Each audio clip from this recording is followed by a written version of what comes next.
Hello everybody, and welcome to my first actual training video on this channel.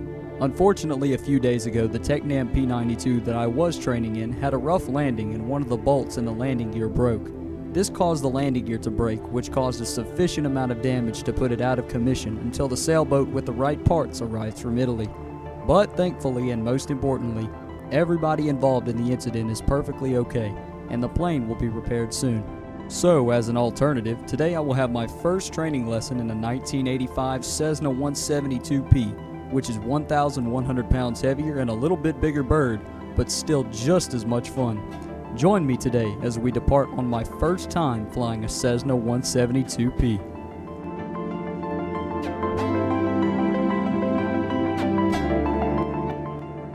Our weather briefing for the day stated we had few clouds from 3 to 4,000 feet and clear skies up to 12,000 feet, a visibility of 10 miles, and the winds were 060 northeast at 3 variable to 6 knots.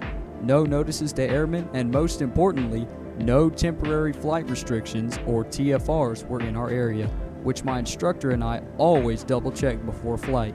After our weather briefing, we were ready for a beautiful day of flying.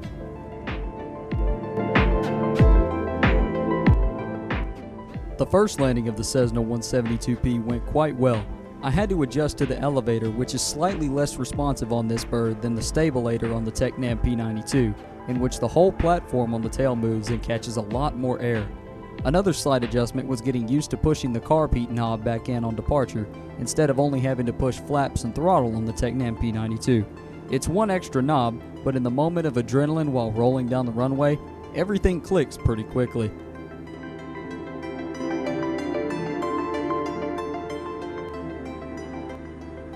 You'll notice at this point in the video that I'm at the hold short line departing again. At the end of this video, I will share with you an extremely crucial lesson my flight instructor taught me today from this experience. So stay tuned to hear about it at the conclusion of this flight, as well as the video of my hilariously long landing. One rule of thumb my instructor taught me: for every knot too fast you cross the threshold of the runway is 100 feet further you will land down the runway. And with only 3,000 feet to work with on this runway, I learned speed is very critical. This landing went quite well, and it wasn't until this landing that my instructor got through to me that when I'm approaching a runway and I'm too high, don't push the nose down, because that will simply increase your speed and the flaps will lift you even more. Instead, it finally clicked to just pull the power back, let the plane slow down, and then glide that puppy right on down to the approach path where it needs to be. When that finally clicked on this landing, I crossed the threshold at precisely 65 knots, right on the glide path, and executed a much improved landing.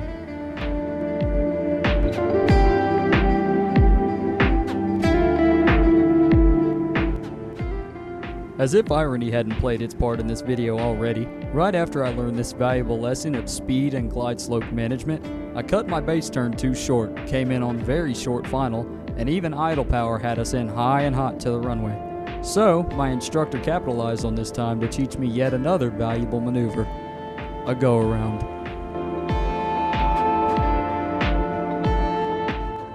I'm going to leave these next two landings without commentary, just to simply show the improvement from applying these few new techniques I learned today and putting them into action. And you can see how my consistency in my landings has improved. They are not perfect by any means, but by listening closely to my instructor's advice and tips, it helps improve my landings more each and every time the tires meet the pavement.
So, here was my humbling moment for the day.